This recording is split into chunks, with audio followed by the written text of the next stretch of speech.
Kaixo egunon, lehenik eta behin beti bezala eskertu etorri izana, egiten duen eguraldiakin egia esan ez du askoik ematen etxerik atatzeko, baina gaurkoan Rosa Mariakoko doktora daukagu gure artean, urte sasoi honetako lehenengo hitzaldi moduan iruditu zitzaigun eta aukera izan du ekartzeko, eta garrantzitsua iruditzen zaigu bere lan eta ibilbide profesionalean denbora gehien dedikatu diona izan da diagnostiko klinikoa. Geure kasuan gaixotasun guztietan bezala garrantzitsuena hasiera batean da jakitea zer daukagun. Eta bera da printzipioz horretan jakituna eta horretaz gain investigatu ikerkuntza arloan ere aritu izan da. Bere formazio gehien Valladolidko unibertsitatean burutu zuen, bai unibertsitate ospital universitario eta bertako fakultatean. Bertan irakasle da ikerlari ere, eta horretaz gain Londresen aritu da biosudal ezberdinetan bere ikasketak eta osatuaz, eta beste ere gabe, berarekin uzten zaituztegu, ea espero dugu zer zertarako alibizatea bintzat argitzeko, eta interesa jartzeko gehiago diagnostikoan, hori bai da eman beharreko lehenengo pausua, etorkizun batean konponbide bat balego, jakiteko ordurako bintzat zer daukagun. Eskerrik asko. Buenos días a todos y muchas gracias por haber venido hoy. Bueno, como sabéis, contamos con la presencia de la doctora Rosa Coco, que nos va a hablar sobre la evolución oftalmológica de las enfermedades hereditarias de la retina y la coroides. La doctora Coco se ha formado en la Universidad de Valladolid y completó sus estudios de posgrado en el Hospital Moorfields de Londres. Es investigadora asociada clínica de IOVA en Valladolid y profesora asociada en oftalmología también en la Universidad de Valladolid.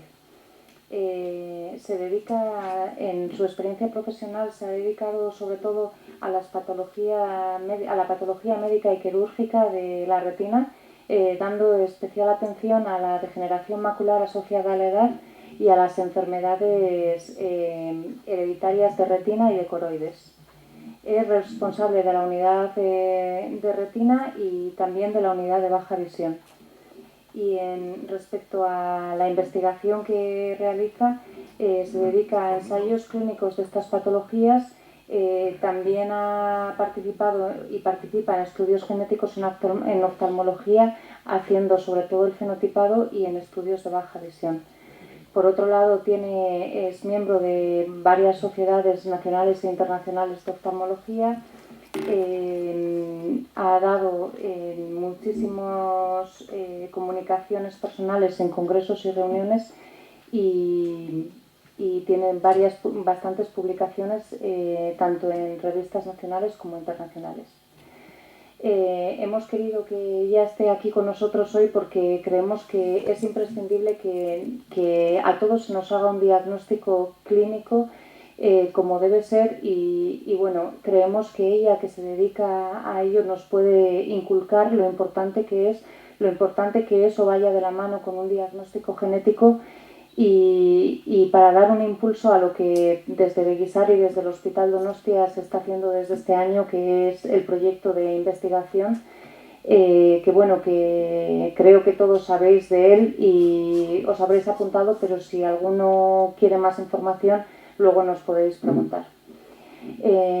Agradecer a Rosa su presencia aquí. Ella es una mujer ocupadísima y ha venido a San Sebastián solo y exclusivamente para poder estar con nosotros y darnos esta conferencia. Y nada, sin más, le cedo la palabra. Gracias.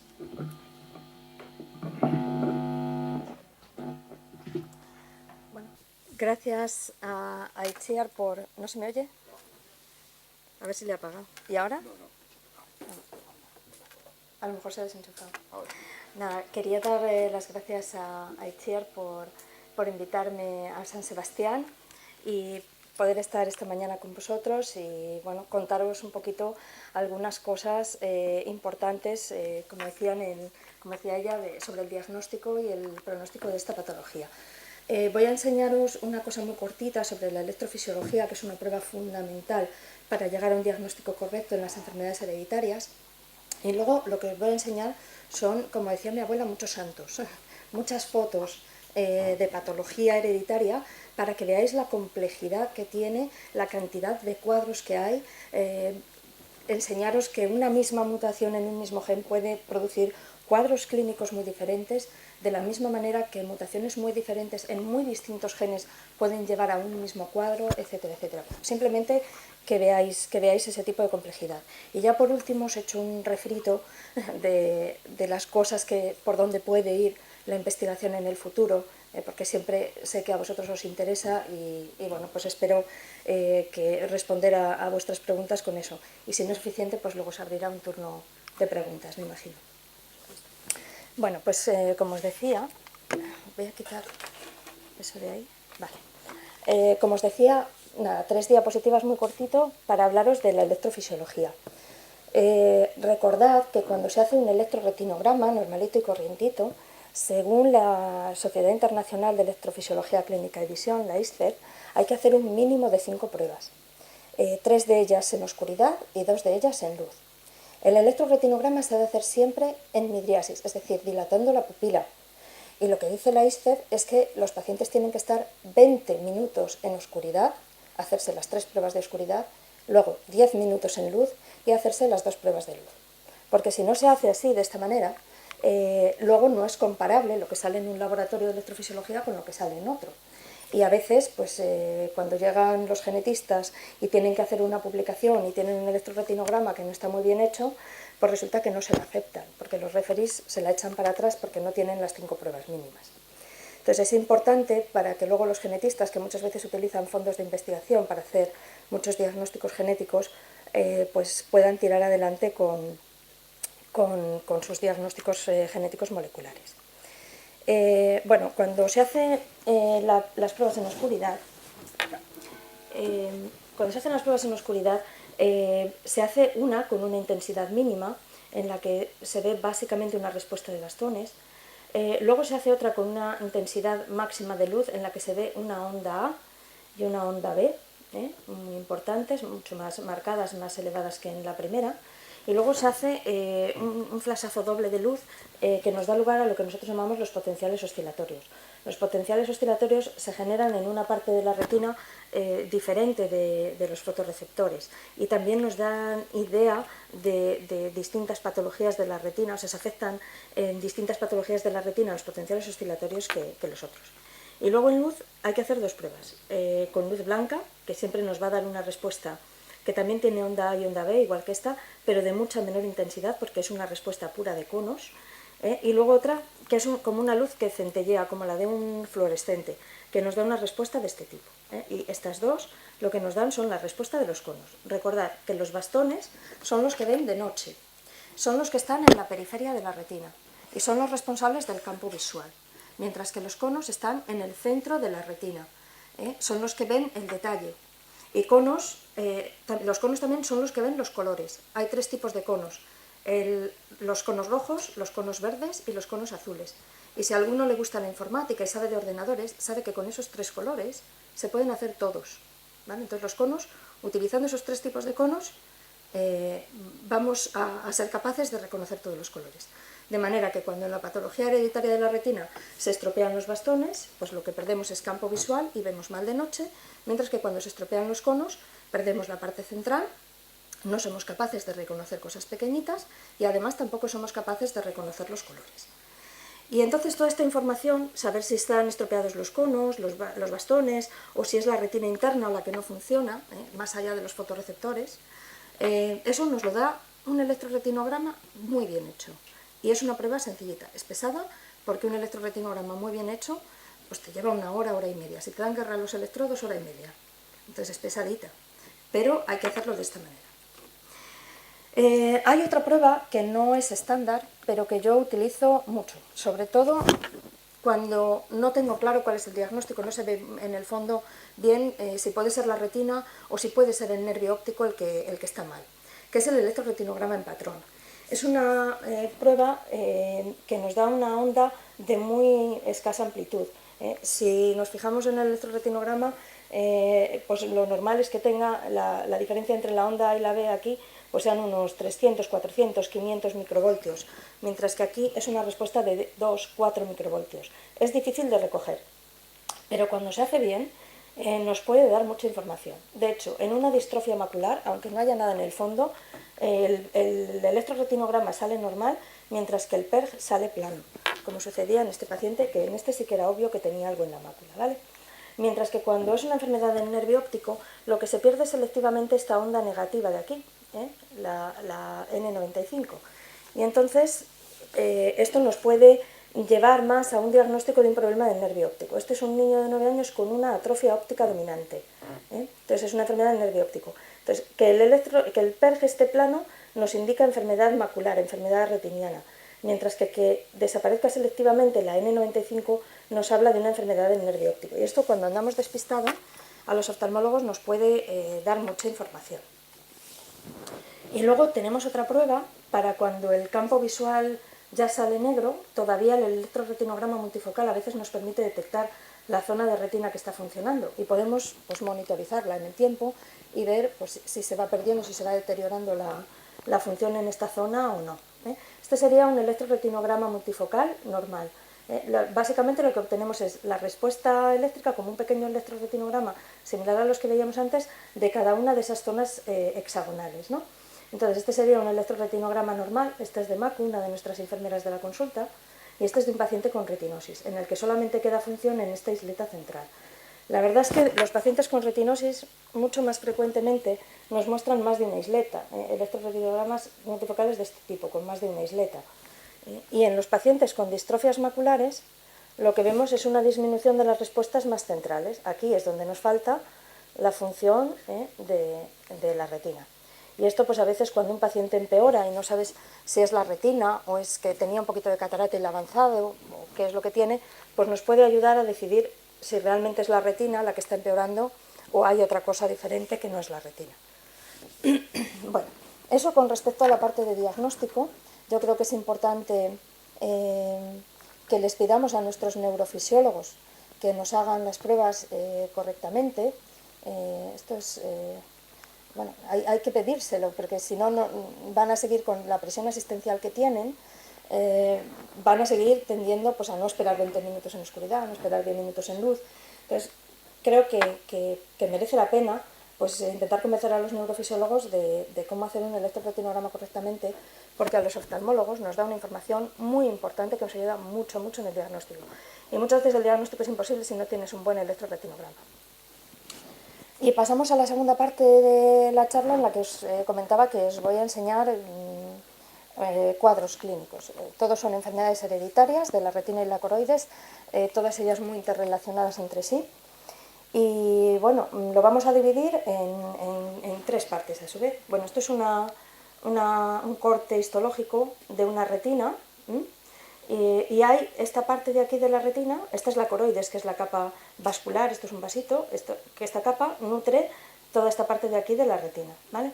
Entonces, los bastones y los conos estarían en esta zona de aquí, tenemos el epitelio pigmentario de la retina, que sería esta capa de aquí, y la coriocapilar, esta zonita de aquí. Entonces, los fotorreceptores, el epitelio pigmentario de la retina y la coriocapilar forman una unidad funcional y estructural. Si uno se estropean los otros tres. Quiere decir que si fracasa la coriocapilar, fracasan los fotorreceptores y el resultado acaba siendo el mismo. Si fracasa el epitelio pigmentario de la retina, el mismo. Y si fracasan los conos y los bastones, se afectan los tres. Siempre que desaparece uno, desaparece otro.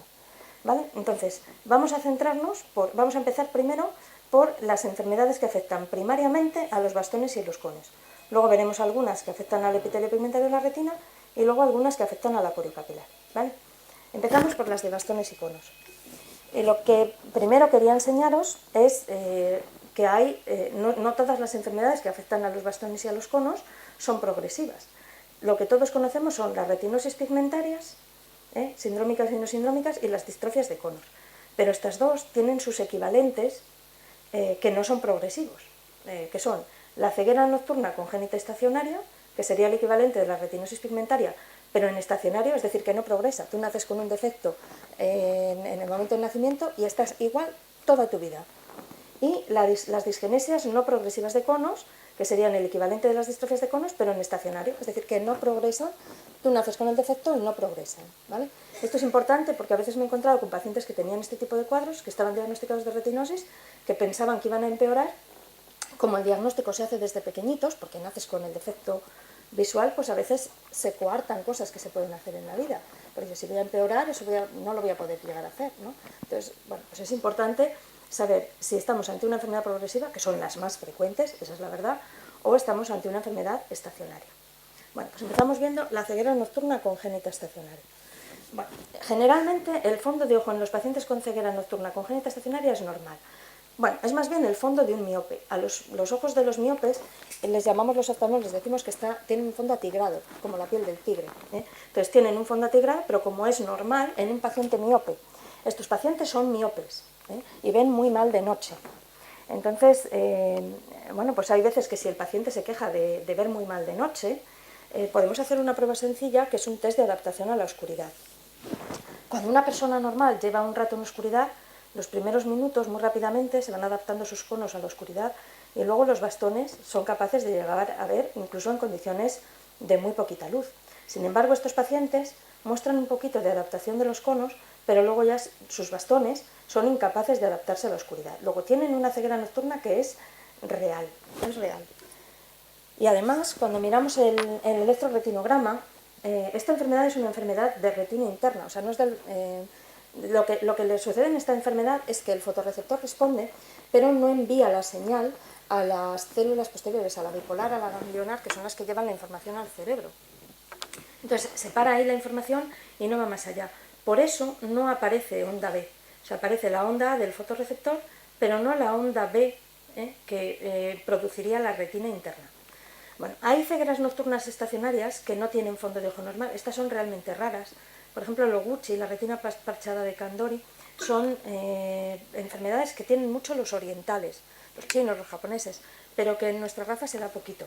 Sin embargo, esta es una paciente de Valladolid que tenía un Oguchi, un fenómeno de Mizuo. Eso es que la retina tiene este color amarillo, verdoso y tal, y cuando la dejas en oscuridad un par de horas, la retina tiene color normal. Entonces, hay pacientes con ceguera nocturna congénita estacionaria que tienen esta rareza en el fondo de ojo o que tienen parches amarillos en parches grandecitos, que sería la retina parchada de Kandori.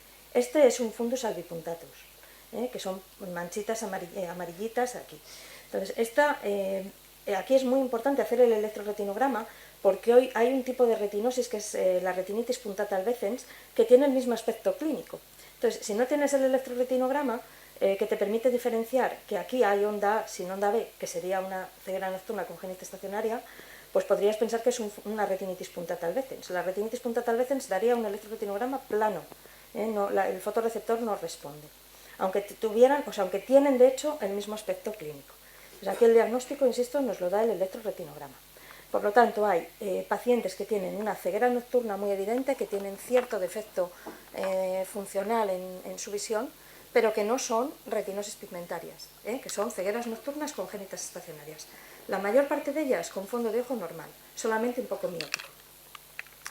Y el equivalente de las distrofias de cono en estacionarias serían las disgenesias no progresivas de conos. Estas son, pues, lo más frecuente, estos pacientes daltónicos. El daltonismo afecta a un 7 o un 8% de los varones, que no saben distinguir normalmente las mezclas de rojo y verde. O sea, los marrones, los caquis, todo ese tipo de tonos, los verdes, eso les cuesta distinguirlos. Generalmente es una alteración en el eje rojo-verde y bueno, pues hay muchos varones que tienen ese tipo de deficiencia. Eso es lo más frecuente, pero esos pacientes son capaces de ver normalmente, solamente tienen un problema de visión de colores. Pero hay un problema un poquito más serio, que es cuando bueno, los conos rojos y los verdes son los que están en la fóvea, en la zona de máxima visión de la retina, que es un punto muy pequeñito de 350 micras. Ahí solo hay conos rojos y verdes. Si nos faltan los dos o nos fracasan los dos, si no tenemos ni rojos ni verdes, se ve francamente mal. Y eso puede suceder en dos ocasiones, en dos enfermedades. El monocromatismo de bastones, que es lo que se llama también la cromatopsia congénita, que es relativamente frecuente y aparece se llama congénita porque aparece desde el nacimiento, y el monocromatismo de conos azules ligado a X. En estas dos enfermedades no hay ni conos rojos ni verdes, y los pacientes ven francamente mal, pero ven igual toda su vida. Entonces me he encontrado con algún paciente que tenía cromatopsia congénita, que estaba diagnosticado de distrofia de conos.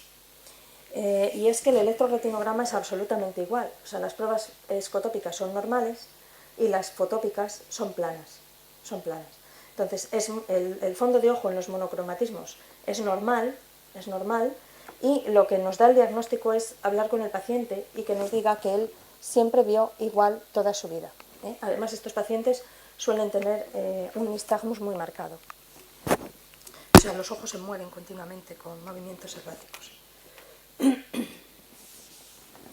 Bueno, y esta ya sí que es la típica, la que todos conocéis, es la enfermedad hereditaria de la retina más frecuente, afecta a 1 de cada 4.000 nacidos vivos y es la retinosis pigmentaria. Aquí lo que se afectan son fundamentalmente los bastones, pero cada vez que se afectan los bastones, en etapas finales de la enfermedad se acaban afectando los conos. Los conos, para sobrevivir, dependen de los bastones. Cuando ya quedan muy pocos bastones, los conos se acaban afectando también.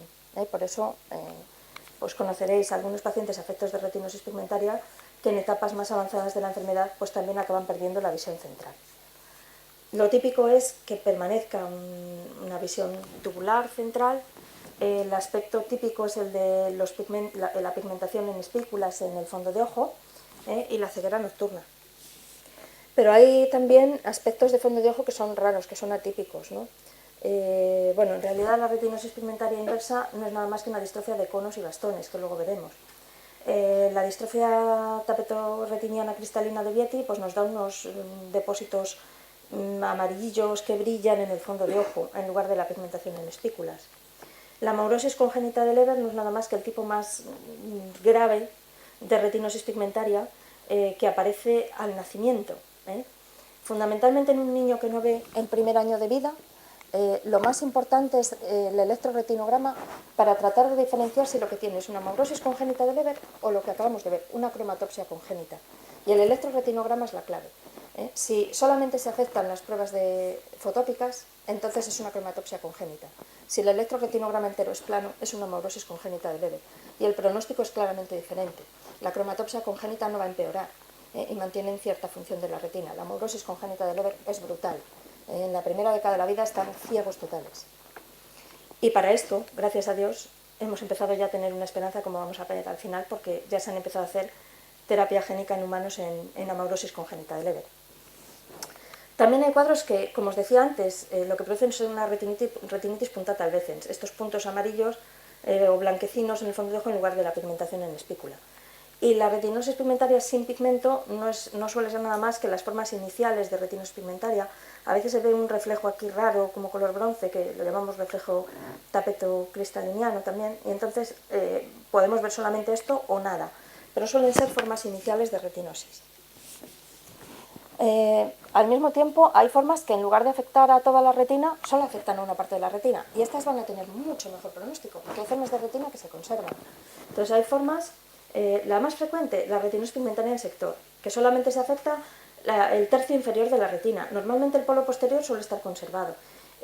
Y estos pacientes, bueno, pues tienen mucho mejor pronóstico, porque claro, la visión central permanece. Hay cuadros que son perivenosos, o sea, alrededor de las venas es donde está la retinosis y el resto de la retina está normal. Al contrario, los hay que la retina que está cerca de las arterias está normal y la retinosis afecta al resto. Hay formas anulares, que tienen forma de anillo. Y luego, en general, hay que decir que las retinitis pigmentosas unilaterales, en principio hay que dudar, ¿no? Sí que hay una posibilidad, que es que una mujer... Antes hablábamos de una mujer que tiene una enfermedad que es recesiva, que suele afectar a varones, porque la mutación está en el cromosoma X, pero que en su caso ha desarrollado síntomas, porque lo que sucede es que tenemos 2 cromosomas X, las mujeres, pero uno de los cromosomas X en ciertas partes del cuerpo se nos inactiva. Y si solamente queda el malo, pues en las mujeres portadoras de ese tipo de retinosis recesiva ligada al X, pueden aparecer zonas de la retina que tienen alteraciones, o puede aparecer un ojo entero afecto y el otro normal, porque en un ojo se haya inactivado el X bueno y el otro el X malo. Entonces sí que puede ser una retinitis pigmentosa unilateral, pero en principio hay que dudarlo. Y, por ejemplo, en este caso, lo que había, en este ojo que tenía esta pigmentación en espículas, etcétera, no se ve muy bien, pero lo que tenía era una larva. Esto es un diusen, una neuroretinitis difusa unilateral aguda, que es producida por una larva que se había cogido este paciente en África. Era un misionero que se había cogido en África esta larva que estaba afectándole solamente a un ojo y le estaba produciendo un cuadro similar a la retinitis pigmentosa. Bueno, en el otro lado tenemos, estas eran las enfermedades que afectan a bastones, que hemos dicho que generalmente acaban afectando a conos también, pero hay enfermedades puras de cono, solo de cono. Aunque no es infrecuente tampoco que haya pacientes que empiecen teniendo una distrofia de conos de la parte central de la retina y que luego se extienda hacia la periferia, produciendo signos y síntomas de retinosis pigmentaria. Pero empiezan con la afectación central, con la afectación de la visión de día y con la afectación de la visión de colores, típica de conos, y más adelante es cuando aparece la ceguera nocturna y la pigmentación en espículas en la periferia. Y eso sería lo que se llamarían distrofias de conos y bastones, que también se puede llamar retinitis pigmentosa inversa, o sea, va del centro hacia afuera. Aquí lo que se afectan son las pruebas fotópicas, primero, y más que las escotópicas, o sea, que las que hacemos en oscuridad. Pero hay un porcentaje no despreciable de pacientes, o sea, la inmensa mayoría de los pacientes con retinosis pigmentaria solo se les afecta el ojo. Eso es la regla. Pero hay un porcentaje no despreciable de pacientes en que la retinosis pigmentaria forma parte de un síndrome que afecta a otros órganos del cuerpo. Algunos son enfermedades metabólicas, como el Refsum, que suelen tener dedos extraños. Por ejemplo, este tiene el primer dedo, la falange muy corta. Pueden ser también anomalías en los dedos de los pies, que estén unidos dos dedos, cosas de ese tipo. Entonces, estos pacientes hacen de forma anómala el metabolismo de una grasa, que es el ácido citánico, el fitol, y entonces esto produce neuropatía y retinosis pigmentaria. Y haciendo dieta sin el ácido citánico, el fitol, que está en las verduras, fundamentalmente, desde luego se ha demostrado que eso es bueno para la retinopatía y se piensa que también hace que la retinosis vaya más lenta. Entonces, es importante reconocerlo porque tiene cierto tipo de tratamiento.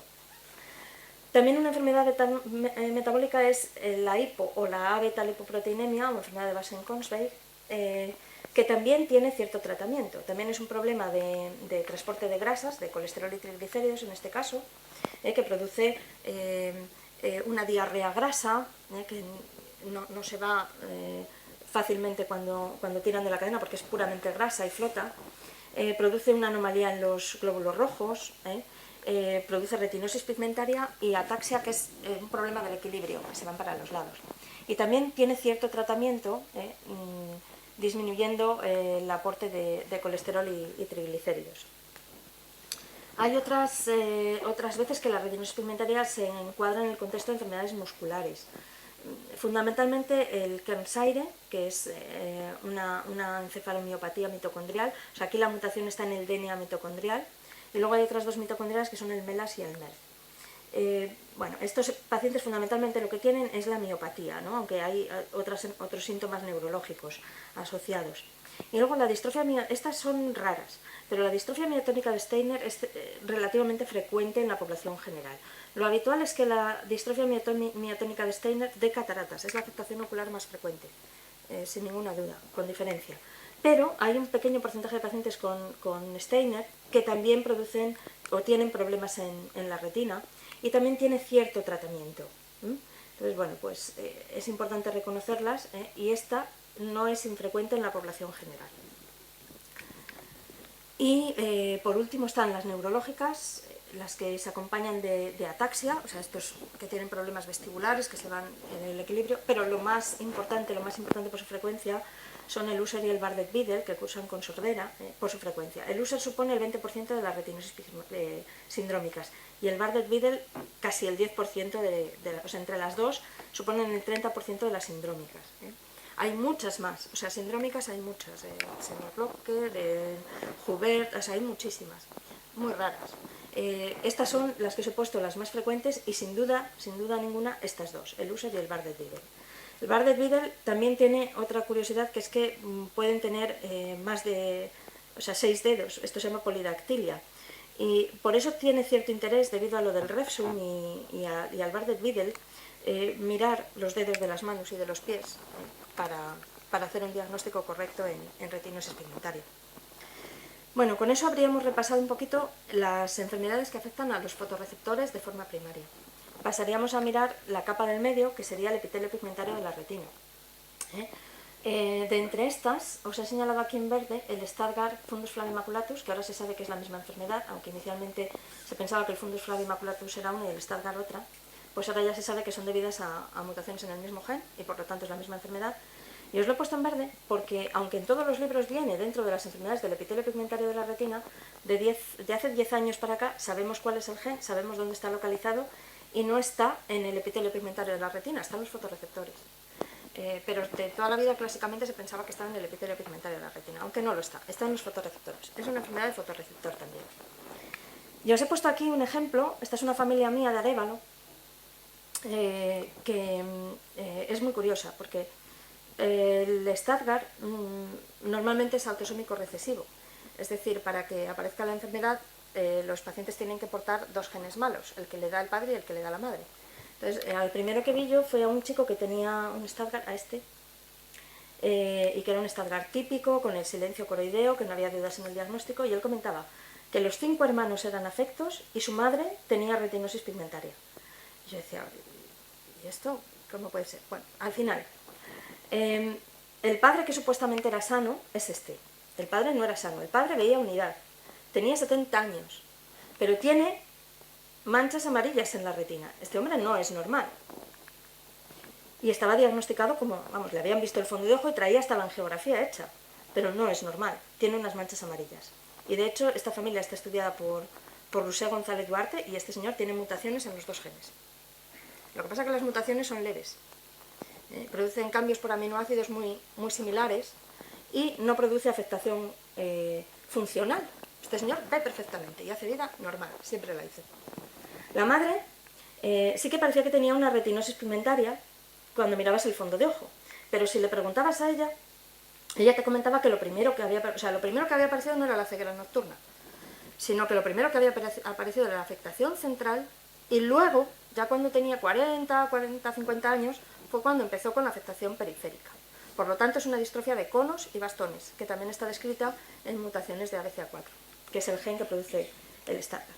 Y el resto de los hermanos, o sea, los hijos de estos dos señores, pues o tenían Stargardt típico o fundus flavimaculatus, que es tener estas manchitas amarillas por todo el fondo de ojo. Esta probablemente pueda llegar a tener un cuadro más marcado porque tiene atrofia ya en área macular. Este es un fundus flavimaculatus pero con atrofia macular y esta chica probablemente va a tener peor función visual que este hermano, ¿vale? Entonces, para que veáis, todos los miembros de esta familia portan mezclas de 4 mutaciones en el mismo gen, en el ABCA4, y cada uno tiene un grado de afectación funcional diferente, teniendo la misma enfermedad. Esta es una de las cosas más importantes que yo quería comentaros hoy, que mutaciones en el mismo gen producen cuadros clínicos muy diferentes y con distintas implicaciones funcionales. Bueno, hay otras enfermedades que generalmente suelen tener buen pronóstico, que son las drusas familiares. Cuando nosotros vemos un paciente con drusas, con estas manchitas amarillas, esto es muy frecuente que aparezca en personas mayores. Pero estos casos que yo os pongo aquí son todos jóvenes, incluido este, tienen menos de 50 años. Entonces, cuando un paciente es joven, no es normal que tenga drusas. Tener drusas es normal en una persona mayor como tener canas o arrugas, pero no es normal en una persona joven. Y muchas de las personas que tienen estas drusas tienen drusas familiares. Y cuando vemos drusas en familias, en drusas familiares, es más raro que se compliquen con problemas que nos puedan dañar la visión central. O sea, con membranas neovasculares subretinianas, con atrofias. Eso es más frecuente en degeneración macular asociada a la edad que en drusas familiares. Entonces el pronóstico es un pelín mejor cuando tienen drusas familiares. Y luego hay cuadros clínicos de drusas familiares un poquito especiales, como este que es el Doyne o retinopatía en panal de abeja, que son drusas pero a lo bestia en área macular, o la malatia leventinense, que son drusas que tienen así como aspecto radial. Pero bueno, esto ya son curiosidades nuestras, porque además son cuadros bastante raros. Hay otros cuadros que cursan con drusas, con esas manchas amarillas debajo de la retina, pero que tienen peor pronóstico, como la distrofia pseudoinflamatoria de Salisbury, que esto sí que frecuentemente se complican con membranas neovasculares subretinianas en la zona de máxima visión y en los que las drusas generalmente se concentran aquí alrededor del nervio óptico. Estos generalmente empiezan con membranas en la edad de los 40 años por ahí, suelen empezar con membranas neovasculares subretinianas y con disminución de la visión central. Así que estos dos cuadros, tanto las drusas familiares como el Salisbury, nos simulan degeneración macular asociada a la edad, producen un cuadro clínico muy similar a la degeneración macular asociada a la edad, pero en pacientes mucho más jóvenes. Y eso es lo que les da su gravedad. Bueno, hay otro cuadro clínico que también afecta al epitelio pigmentario de la retina, que son las distrofias en patrón, que son muy frecuentes, muy frecuentes, porque son dominantes. Entonces, pasan de padres a hijos y son muy frecuentes. Y producen pues o una mancha amarilla en el medio, que es a lo que se llama distrofia viteliforme del adulto, o, por ejemplo, este que tiene forma de alas de mariposa, pues lo llamaríamos distrofia en alas de mariposa. Hay veces que no es solo una mancha con el centro pigmentado, que es lo típico, sino que a veces hay lesiones múltiples. Y fijaos, estas son dos hermanas que tienen la misma mutación en un gen en periferina, pero que tienen un aspecto clínico un poquito diferente. E incluso pues, hay descrito pacientes que tienen una viteliforme en un ojo y una alas de mariposa en el otro. Entonces, estos pacientes suelen tener muy buen pronóstico, suelen conservar visión toda la vida. Y bueno, es importante porque las mutaciones en periferina, que son las responsables de las distrofias en patrón, también producen retinosis pigmentaria. Entonces, hay pacientes que tienen familiares, o sea, que tienen una forma leve de esta, una distrofia en patrón, pero que tienen familiares que tienen retinosis pigmentaria. ¿Vale? Por eso también la importancia de reconocer una distrofia en patrón. Es decir, bueno, es una drusilla grande que tiene ahí amarilla. No, es una distrofia en patrón y por lo tanto tiene una mutación dominante y gente de su familia, incluso su descendencia, puede portar la mutación y acabar desarrollando una retinosis pigmentaria. Por eso es importante diagnosticarla bien. Bueno, hay otra enfermedad macular que también es del epitelio pigmentario de la retina, que a lo mejor tenéis a alguien en la asociación, que es la enfermedad de Best. El Best también se llama viteliforme, es decir, con forma de huevo. Suelen producir lesiones amarillas centrales. En primera, segunda década de la vida es frecuente que aparezcan membranas neovasculares subretinianas o atrofia en la parte central, que son la causa de disminución de visión. Este es un paciente que estaría en estadio de huevo revuelto. Y aquí la electrofisiología lo que nos muestra es un electrooculograma plano. El electrooculograma es una prueba que se hace mirando a dos puntos rojitos. Entonces le pones a mirar primero a uno, luego a otro, luego a uno, luego a otro. Y eso nos va dando lugar, primero lo tienes en la oscuridad, luego en un punto determinado enciendes la luz y el registro que puedes hacer aumenta. Esto sería un electrooculograma normal. Sin embargo, en estos pacientes el electrooculograma es plano, no sube cuando enciendes la luz. No se produce esa subida cuando enciendes la luz. Y esto prácticamente solo se da en esta enfermedad, con lo cual, si tenemos esto, un electrooculograma plano, con electroretinograma normal, tenemos el diagnóstico seguro de enfermedad de Best. Hay otra, ya pasando a las enfermedades de la coroides, hay una enfermedad coroidea que afecta solamente a la parte central, que es la distrofia coroidea areolar central, que es también relativamente frecuente y que también está como aproximadamente el 20% de los casos de distrofia coroidea areolar central están producidos por mutaciones en periferina. Es decir, esa mutación que producía distrofias en patrón, que es una enfermedad benigna, que podía producir también retinosis pigmentaria y que puede producir una distrofia macular con una atrofia muy marcada de la retina, en la que suele quedar preservada un poquito de retina central aquí, aquí, aquí. Esto es muy típico de la distrofia coroidea areolar central, que se produzca un escotoma en anillo, se falta la visión en un anillo aquí alrededor de la parte central. Y este cuadro tiene relación con la retinosis pigmentaria y con la distrofia en patrón. Vamos a ver alguna más de las coroideas. Esta, que a veces se confunde con la retinosis pigmentaria, porque también produce ceguera nocturna y también produce una restricción concéntrica de campo, porque lo que se afecta es la retina en la periferia. Luego, cuando miras el fondo de ojo, yo creo que es difícil de confundir con nada más que no sea una girata, porque este aspecto como festoneado, atrofiado, es súper típico de la girata y no tiene nada que ver con la retinosis pigmentaria, ¿no? Con la pigmentación de espículas de la retinosis pigmentaria. Y una cosa importante de la girata es que además tiene cierto tratamiento dietético. Y ya por último, para terminar con las de la coroides, la coroideremia, que también es otra enfermedad que a veces se confunde con la retinosis pigmentaria por lo mismo, porque produce el mismo cuadro típico de ceguera nocturna y restricción concéntrica del campo. Pero lo mismo, el aspecto del fondo de ojo cuando ya la enfermedad está avanzada es difícil de confundir con la retinosis pigmentaria, porque da una atrofia tan marcada de la retina con solo preservación central que es complicado confundirla cuando está muy avanzada. Lo que sí que se puede confundir es cuando todavía no está muy avanzado, porque ahí, fijaos, tiene como movilización de espículas, zonas de atrofia que no están muy claras, ¿eh? Y esta es una portadora de coroideremia que generalmente presentan cambios en el fondo de ojo las portadoras en coroideremia. Esta enfermedad es de las recesivas ligada a X, es decir, de las que normalmente padecen los varones y las mujeres suelen ser portadoras, ¿vale? Y os decía que es complicado diferenciar, o sea, equivocarse con otra cosa, pero sí que hay una cosa con la que se puede equivocar, que es con el albinismo, que tiene también un aspecto muy atrófico, muy similar, pero con la diferencia de que en el albinismo no se ve clara la mácula, o sea, los vasos aquí están desestructurados, no van hacia la zona central que es la mácula, y luego el albinismo tiene la retroiluminación de iris, que esto cuando lo ves esto en la lámpara de hendidura ya sabes exactamente que es un albinismo y no va a ser una coroideremia. Esto es muy fácil de ver la primera vez que te acercas al enfermo mirando en la lámpara de hendidura la retroiluminación de iris. El iris tiene tan poco pigmento que pasa las luces otra vez. Bueno, con eso habríamos completado la segunda parte de la charla. Vamos a pasar un poquito a la tercera. ¿Qué se puede hacer ahora y qué se puede hacer en el futuro? En realidad, las enfermedades hereditarias no tienen un tratamiento primario efectivo a día de hoy. Lo que sí que es importante es hacer un diagnóstico acertado, sobre todo en las sindrómicas, porque a veces el oftalmólogo puede ser el primero en diagnosticarlo. Y desde luego puede ser importante hacer un buen consejo social y genético, ¿no? Pues si es sobre todo en niños, pues orientarles a qué cosas van a poder estudiar, cómo pueden orientar su vida para tratar de que tengan una vida laboral activa. El consejo genético también se hace necesario. Si hay genetistas clínicos cercanos, pues tratar de hacer un árbol familiar, hacer un examen no solamente de los pacientes, sino también de los familiares.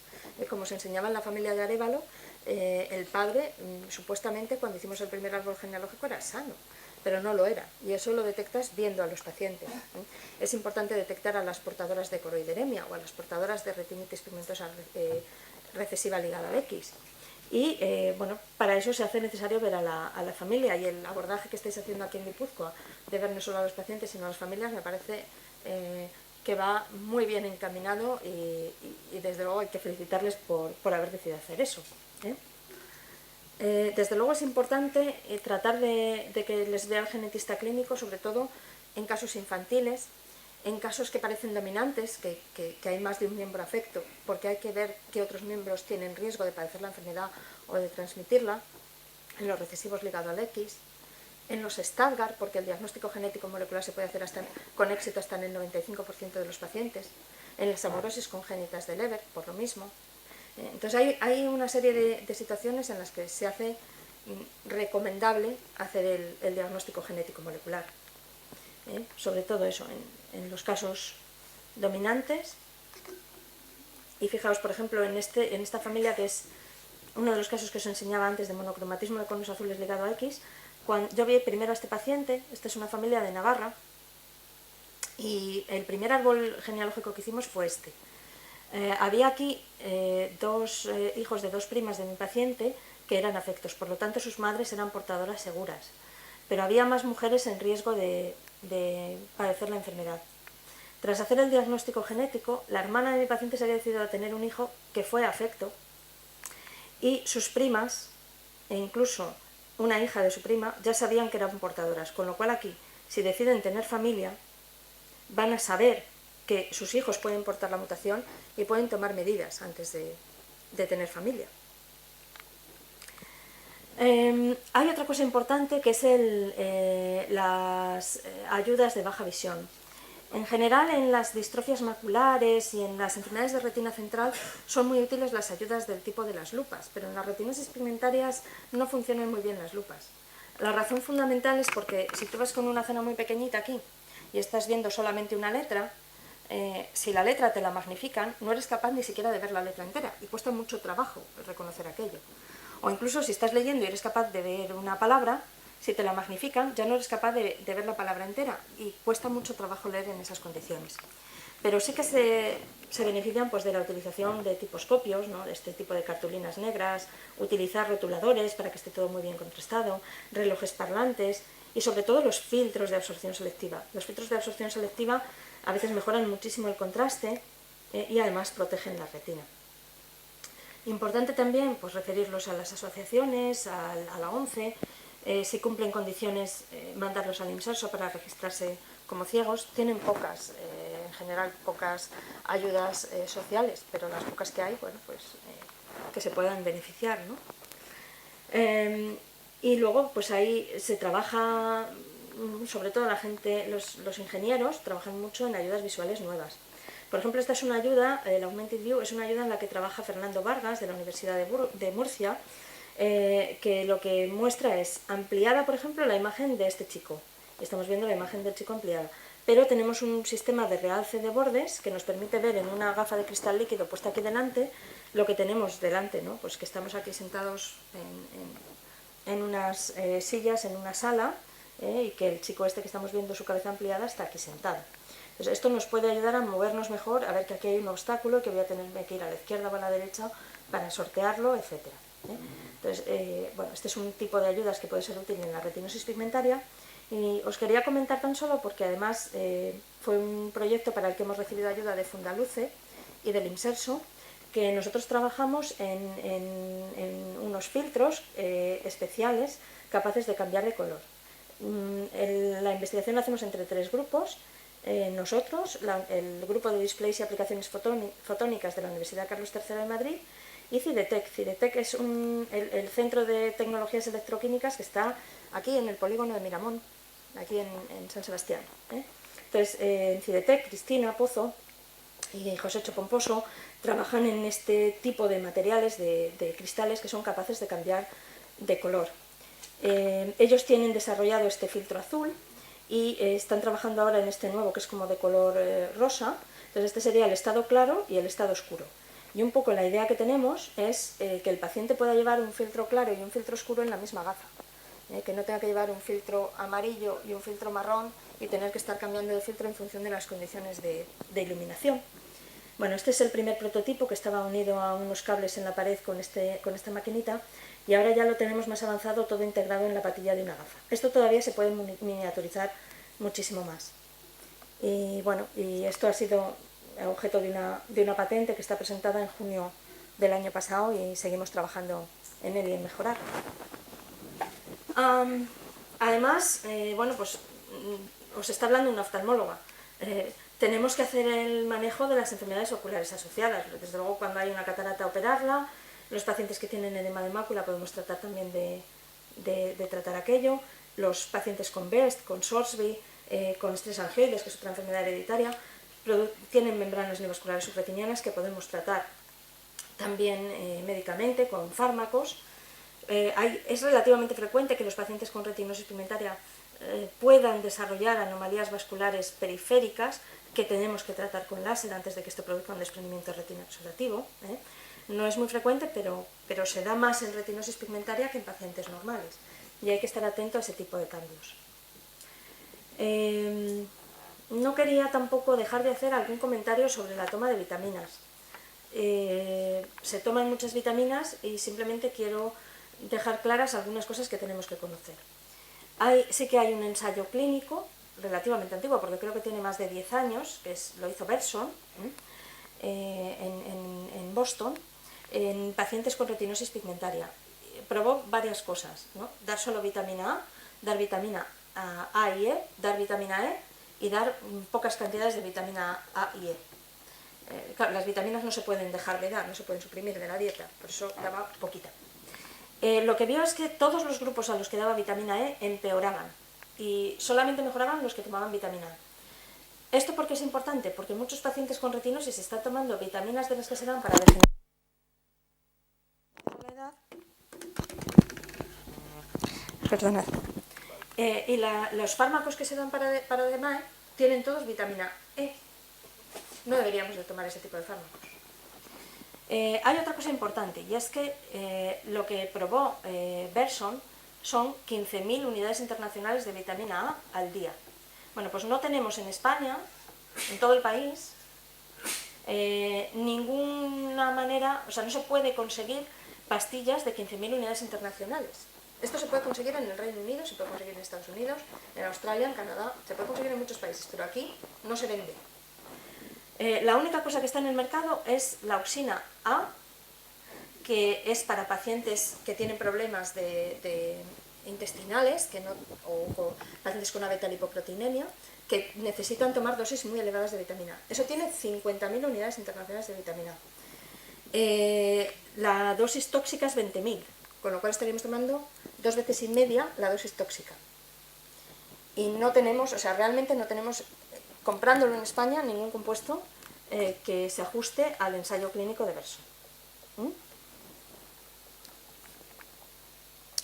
Bueno, esto es más o menos lo que os comentaba. Y luego hay otro problema muy importante, muchísimo, que es que hay algunos pacientes con Stargardt fundus flavimaculatus que están tomando vitamina A. Esto está contraindicado, formalmente contraindicado. Se sabe que los pacientes con Stargardt empeoran dándoles vitamina A. Está demostrado. Entonces, no se puede tomar vitamina A si se tiene Stargardt fundus flavimaculatus, o mutaciones en general en el gen que produce Stargardt o fundus flavimaculatus. También el mismo grupo, el de Berson, ha probado el ácido omega 3, el docosanoico, y también han visto cierto efecto cuando se empezaba a tomar el omega 3 con la vitamina A. ¿Vale? Si queréis que os diga mi opinión particular, pienso que cuando ellos han hecho estos ensayos clínicos, no han mirado qué mutaciones tenían los pacientes. Y hay un porcentaje importante, nada despreciable, de pacientes que tienen retinosis pigmentaria, que la mutación que les está produciendo la retinosis tiene que ver con el metabolismo de la vitamina A o con su transporte. Entonces, probablemente sean estos pacientes los que selectivamente están mejorando con el aporte de vitamina A. Y a lo mejor estamos dando vitamina A a pacientes que no la necesitan. Y la vitamina A no es inocua. O sea, la vitamina A, por ejemplo, los suecos tienen hecho un estudio en el que han demostrado que individuos normales que tomaban durante toda la vida leche suplementada con vitamina A tenían más fracturas de cadera y más osteoporosis cuando eran mayores que los que tomaban leche normal. Esto produce problemas en los huesos, en mujeres en edad fértil esteratogénica, o sea, pueden nacer el niño con malformaciones graves, puede producir problemas hepáticos, aumenta los lípidos en la sangre, tanto los triglicéridos como el colesterol, y nos puede producir arteriosclerosis o enfermedad tromboembólica. Quiero decir que tomar vitamina A no es inocuo. En mi opinión es muy probable que los pacientes que estén mejorando sean los que tienen mutaciones que tienen que ver con el metabolismo de la vitamina A. Pero hay una base científica, si queréis decirlo así, para tomar vitamina A si se tiene retinosis y para tomar ácido omega 3. Hay una versión más adelante que luego os enseñaré, que es la de unos antioxidantes que están probando Teo Van Ben y Francisco Romero de Valencia, que tiene antioxidantes pero no vitamina A y que puede ser menos, digamos, producir menos problemas de efectos secundarios que tomar vitamina A. Para el futuro, bueno, pues mirad, esto en concreto para los que puedan tener Stargardt o enfermedad o fundus flavimaculatus o una distrofia de conos y bastones relacionada con la BCA4. Bueno, ya se ha hecho un ensayo clínico que van a ser presentados los resultados en el próximo ARGO, ahora dentro de un mes, en mayo, bueno, menos de un mes, dentro de un par de semanas, que ya se ha probado en DMAE seca. Es el fenretidin, o fenretinides en inglés, fenretidina sería en castellano. Este fármaco compite con la vitamina A, y os dije antes que en el Stargardt estaba contraindicado dar vitamina A porque lo que produce el problema es un metabolito tóxico de la vitamina A. Si damos mucha vitamina A, tendremos más metabolito tóxico de la vitamina A. Entonces aquí lo que tenemos que hacer es disminuir el aporte de vitamina A. Entonces, esto que ya se ha probado en DMAE y que funciona en DMAE, muy probablemente vaya a ser probado, ya sabemos que va a ser probado en Stargardt, como tratamiento del Stargardt. Y tiene muchas posibilidades de ir bien. Lo que produce es un ojo seco. Los estudios de seguridad ya estaban hechos porque se utiliza para el cáncer. En DMAES ha funcionado y previsiblemente en Stargardt pueda funcionar y lo tenemos ahí cerquita para que pueda empezarse un ensayo clínico en humanos. También os decía antes la amaurosis congénita de Leber, la forma más grave de retinosis pigmentaria, la que empieza desde el primer año de vida. Bueno, pues ya se ha hecho terapia génica en 3 adultos jóvenes en Londres, el grupo de Robin Ali.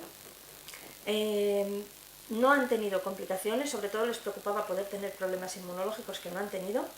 Y ha habido una mejoría muy pequeña, que no se considera clínicamente relevante, de 1 o 2 letras, en los 2 pacientes más jóvenes, en torno a los 16 años. El paciente más mayor no ha mejorado.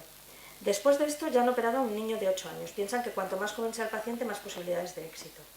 Y lo que hacen es levantar la retina y meter ahí debajo el vector que lleva el gen bueno.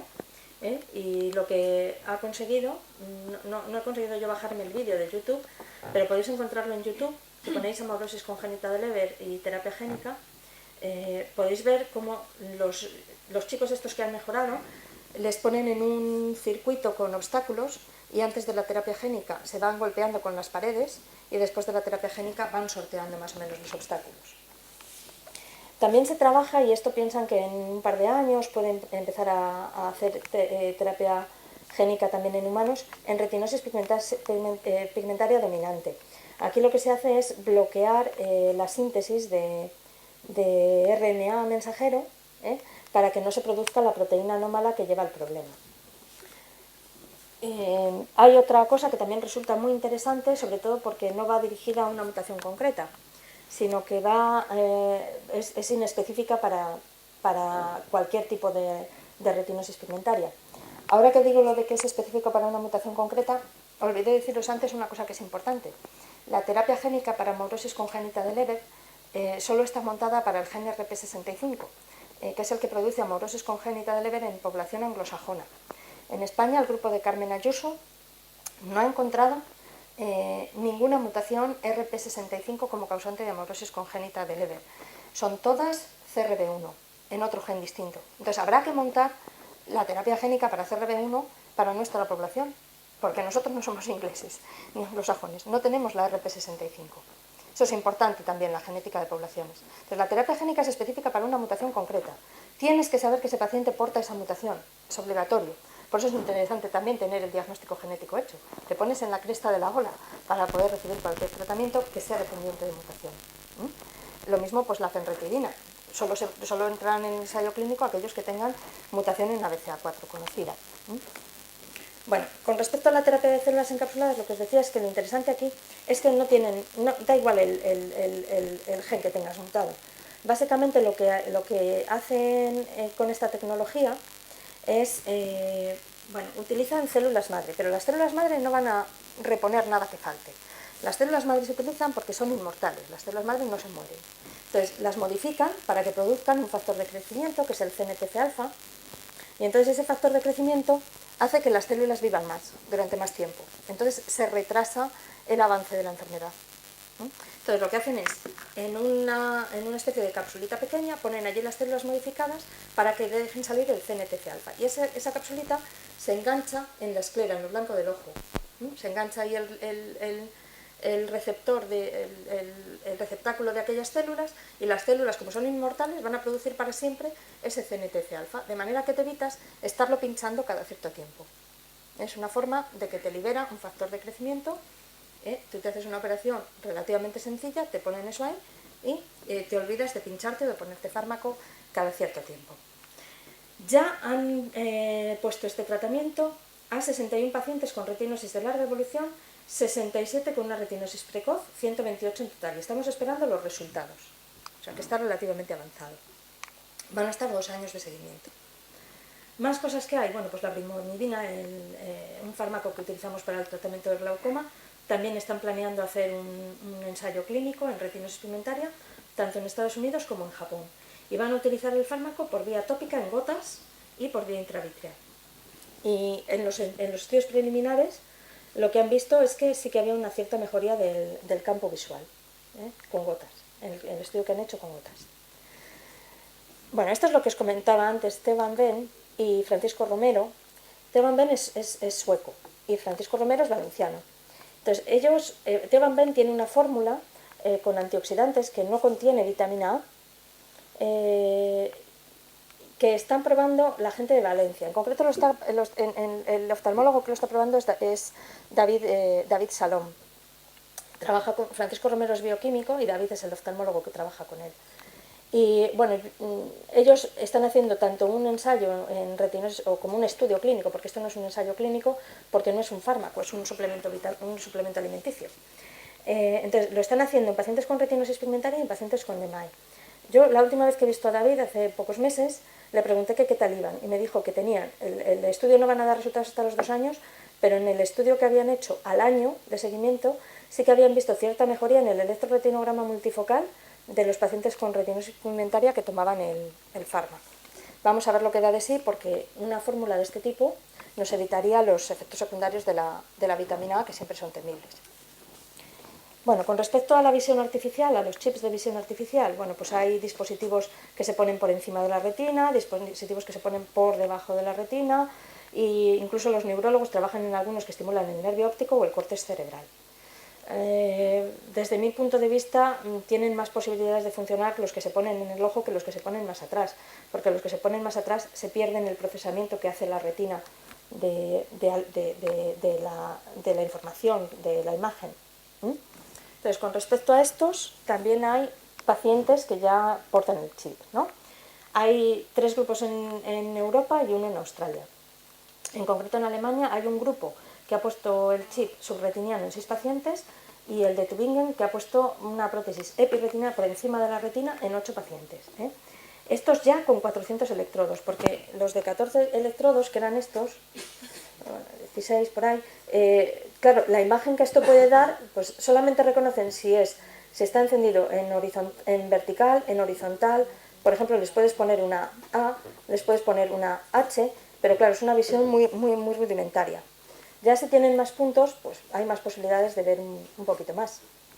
De momento lo que se ha visto es que se tolera bien, pero no parece que funcionen en estadios avanzados de retinosis pigmentaria, porque claro, en estadios muy avanzados faltan las conexiones eléctricas hacia atrás. Y creo que esta ya es la última, hacer un pequeño comentario sobre trasplantes de posibles células madre. Sabéis que se pueden producir fotorreceptores nuevos a partir de células embrionarias, pero obtener células embrionarias produce pues, problemas biológicos, problemas éticos, ¿no? De trabajar con embriones o con fetos, e incluso pueden surgir problemas del sistema inmune, que nuestro sistema de defensa reconozca estas proteínas como extrañas y las ataque. Por eso se trabaja también en generar células pluripotenciales o células que se puedan convertir en distintos tipos celulares desde células adultas del paciente, aunque habría que reprogramarlas, y lo que se trabaja es en distintas estrategias, hay descritas hasta 3-4 estrategias para reprogramar células adultas y convertirlas en células madre. Y también permitiría esto usar células madre propias, incluso se podrían obtener células madre propias clonando las células, aunque esto de nuevo vuelve a añadir alguna preocupación ética. Pero bueno, se trabaja también bastante en el campo de las células madre. Y eso era un poco lo que yo más o menos quería contaros. Os he metido un rollo impresionante.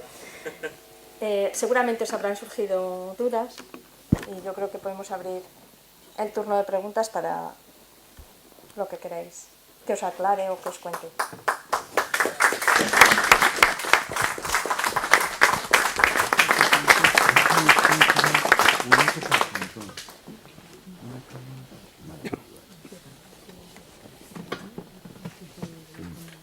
Esto es hasta que pregunta el primero, luego ya salida. Bueno, yo iba a hacer un comentario Esto, bueno, felicitarte por el trabajo. No. Grite. Pero de cara a ustedes, yo soy doctor ayer y está aquí la doctora Irigoyen, que es la que está haciendo el estudio el diagnóstico de la enfermedad. Todavía carecemos un poquito de una unidad de electrofisiología, como Dios manda, la he solicitado. Concretamente en enero hice un planning y supongo que, no sé, en esta época, supongo que para el año que viene ya tengamos ya una unidad de electrofisiología, como Dios manda, para hacer el estudio como bien has comentado. Era un poco de cara a los pacientes, pues que se queden un poco tranquilos, porque el servicio está muy bien dotado, pero tenemos esa laguna, por decirlo. Pues es fantástico. Nosotros, yo he tenido que montarla nosotros también la unidad de electrofisiología, pues no conseguía que los neurofisiólogos de la zona hiciesen, o sea, el paciente llegaba sin dilatarlo, lo sentaban, le daban un flashazo luminoso y eso era el electroretinograma. Entonces, claro, no puedes diferenciar si lo que no funciona son los bastones, si son los conos o si es una distrofia macular, que a fin de cuentas son las tres únicas cosas que tienes que ver en la electrofisiología. Y si tienes duda de que puede ser una cosa que no es retina, pues a ver si es algo más atrás, si es nervio óptico o vía visual. O sea, básicamente es eso o sea, la laguna que te despeja, ¿no? Pero es muy importante porque, claro, no es lo mismo una distrofia de conos que una distrofia macular. Y también orienta el diagnóstico del genetista. Es que el genetista va a buscar una cosa u otra. Entonces, para poder continuar y para poder ir más adelante, el diagnóstico nuestro ha de ser correcto. Y para eso, pues el electroretinograma básicamente tiene que tener esas 5 pruebas, que no es tampoco tan difícil de hacer, pero consume tiempo. Los electrodos dan mucha guerra, es lo más pesado, los electrodos. Como te den guerra los electrodos en un paciente, que te lloren mucho, que te los echen, pues te puedes tirar fácil haciendo 2 horas un electroretinograma, y claro, es mucho tiempo. Yo quería hacer una pregunta con el tema de la vitamina A. Si se toma fruta suficiente, ¿se puede suprimir la usina, por ejemplo? Sí, bueno, yo es que usina masiva no tomaría bajo ningún concepto. No. La usina masiva son, insisto, 50.000 unidades internacionales. Más de 20.000 es tóxico. Es tóxico, va a producir problemas seguro. Lo que recomienda el ensayo de Berson son 15.000 unidades internacionales. 15.000. Entonces, con 50.000 estamos tomando demasiada, vamos a tener problemas. Entonces, Andrés creo que conoce una manera de conseguirlas por internet, se pueden comprar en el extranjero. Si tiene alguien que viaje a... en Francia realmente no sé si las venden, que vosotros tenéis muy cerca Biarritz y Bayona.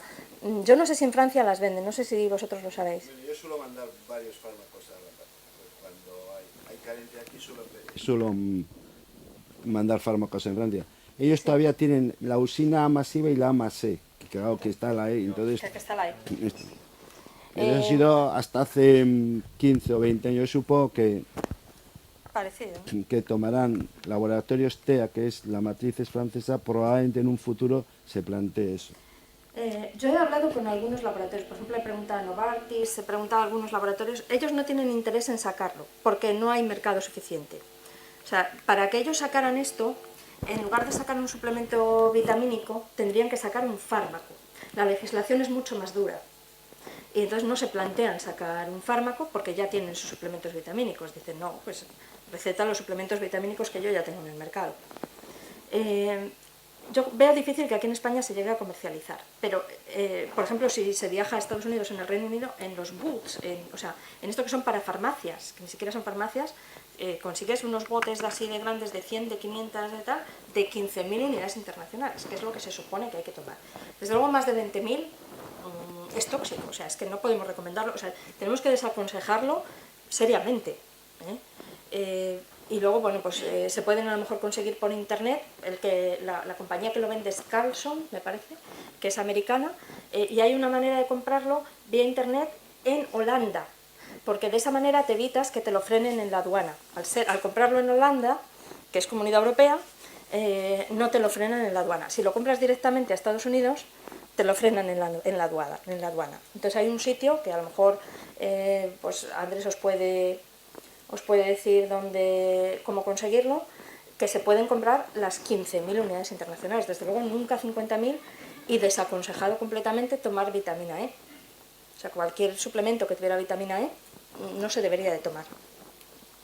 ¿Y con el DHA qué? El DHA, lo que muestra el ensayo de Berson es que tomando DHA y vitamina A se obtiene mejor efecto. ¿Y en Stargardt DHA?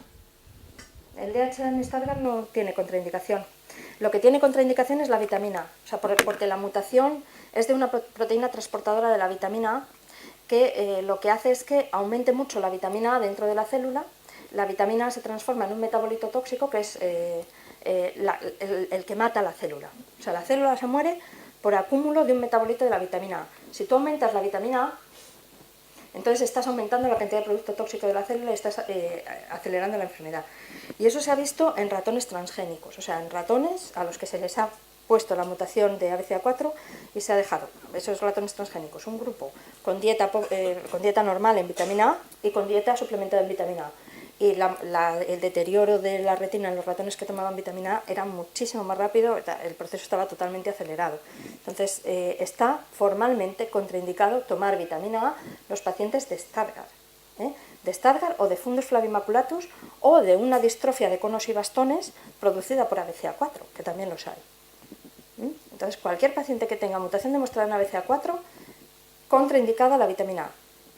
Más bien, al contrario, o sea, ni siquiera hacer una dieta rica en vitamina A, hacer una dieta normal, porque las vitaminas se llaman vitaminas porque son vitales para la vida, no se pueden dejar de tomar. Si uno deja de tomar esas vitaminas se enferma, pero hay que tomarlas una cantidad normal, no excesiva.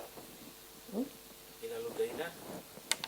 Sí, la luteína es la forma de vitamina A que utiliza la mácula. Luteína, zeaxantina, estos pigmentos maculares.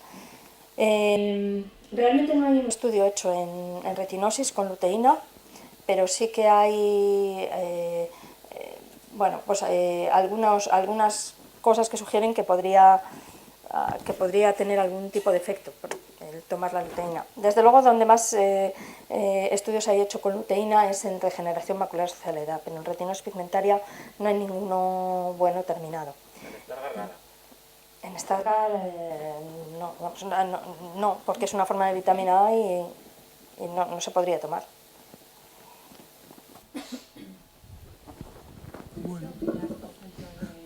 De las vitaminas que te mandan los oftalmólogos, por ejemplo, yo estoy tomando la vitamina Nutro. Ahí también tiene vitamina E. Pues no la tomas. O sea, tiene vitamina E, tiene luteína, tiene vitamina A, tiene B1, B12. Entonces, si ya contiene vitamina E, nada. Claro, lo que pasa que el caso tuyo concreto era una coroideremia, no es una retinosis pigmentaria. Y en coroideremia ni siquiera lo sé si es bueno o malo, todo lo contrario, porque no está hecho el estudio en coroideremia. Ellos me han dado siempre porque han pensado que tenía una retinosis, bueno, al margen, vamos. Ya.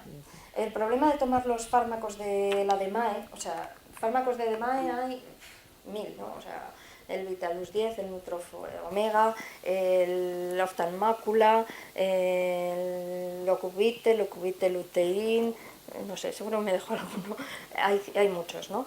Hay Meralut, hay, no sé, muchos. El problema es que esos fármacos están, insisto, pensados para degeneración macular asociada a la edad. Es que no están pensados para retinosis pigmentaria, ni son específicos de retinosis pigmentaria. O sea, muchos de ellos contienen zinc. El zinc puede tener alguna utilidad en degeneración macular asociada a la edad, pero desde luego ninguna en retinosis. Y el zinc te puede producir una enteropatía por zinc. Es que no son inocuos. Y luego el problema es que muchos de ellos contienen vitamina A, C y E, o sea, las 3 liposolubles, o sea, las 3 que te pueden dar problemas cuando tomas en exceso. O sea, las vitaminas B no hay ningún problema, porque las vitaminas B, aunque tú tomes en exceso, el organismo no las va a absorber. Pero las liposolubles, que son la A, la C, la E y la K, esas sí que pueden producir problemas porque se acumulan en el organismo por hipervitaminosis. Entonces hay que tener cuidado en los aportes. Ten en cuenta que son fármacos que están pensados para una enfermedad de gente mayor. O sea, la DMAE Lo habitual es que aparezca a partir de los 65 años. Puedes tener algún caso a partir de los 55, pero son raros. La inmensa mayoría tienen de 60 para arriba. Entonces son personas mayores. Las personas mayores tienen problemas de absorción intestinal. Una persona normal desde los 20 años tomando Nutrof, pues yo no sé lo que puede pasar en el largo plazo. Yo no me atrevo a aconsejar una cosa así. Normalmente lo retiro. Es lo que yo digo, ¿no? O lo que pienso. O sea, ¿con qué, no sé, claridad te mandan, te dicen, bueno, puedes tomar esto, toma el Bisan, toma el Nutrof, es lo mejor que ha salido, el tal. Entonces estamos un poco confundidos, ¿no? Es decir, que te agarras a algo, pero en realidad es igual que no te agarres, o sea, casi mejor que no te agarres, ¿no? Bueno, tampoco, planificándolo así, queda un poco... Bueno, mi posición personal es que es no aconsejarlo tomar en un paciente joven en el largo plazo una composición que no está pensada para su enfermedad. Esa es mi posición personal. Dicho esto, os he comentado también que hay bases científicas para recomendar la toma de vitaminas, porque hay 2 ensayos clínicos que muestran beneficio de vitaminas. ¿Qué problema hay? El problema fundamental es, insisto, que ya lo he comentado, que en España no tenemos un producto específico. Entonces tiras de lo que hay. Entonces se entiende en ese contexto. ¿Vale? Una cosa, a nivel de alimentación, por ejemplo, ¿habéis pensado que puede ser, o sabéis si puede ser, por ejemplo, yo que sé, como dicen, pues si tomas hojas verdes, todo lo que sea verde, es bueno para la retina o para la salud en general o para los ojos, no sé, ¿no? Sí. Creo que hay, no sé de cuándo será, de hace un par de años o 3, pero lo tienen todavía colgado en la revista Visión. Hay un artículo sobre la vitamina A que escribí yo misma, donde vienen un poco todas estas cosas, y viene también una lista de alimentos para tomarlo en la dieta, porque cualquier cosa que tomes en la dieta se va a autorregular mucho mejor que lo que tomes en una pastilla. Muchísimo, muchísimo mejor. ¿Sabes? No vas a tomar tan en exceso como cuando te estás tomando pastillas.